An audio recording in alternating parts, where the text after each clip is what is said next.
నిజంగా ఆ అమ్మాయికి నువ్వంటే ఇష్టం ఉంటే అసలు ఈ పెళ్ళికి ఒప్పుకుంటుందా? నీకు ఆ రోజు అడ్రస్ దొరికింది కాబట్టి నిశ్చితార్థం ఆపావు. ఈరోజు స్పృహ వచ్చింది కాబట్టి వెళ్ళి పెళ్ళి ఆపుతావు. అంటే నువ్వు ఆపితే ఆగుతి, లేకపోతే అలాగే జరిగిపోతాయి. అభి, నాకు ఇప్పటి వరకు ఇవ్వటమే కానీ అడగటం అలవాట్లేదు. కానీ నీకోసం మొదటిసారిగా వెళ్ళి అతను అడుగుతాను, నీ మేనగోడల్ని నా మనవడికి ఇచ్చి చేస్తావా అని. వద్దు తాతయ్య.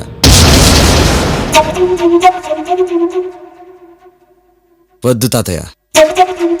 అమ్మా నాన్న లేకుండా ఇన్నేళ్లు బతికాను. ఒక అమ్మాయి లేకుండా మిగతా జీవితం బతకలేనా?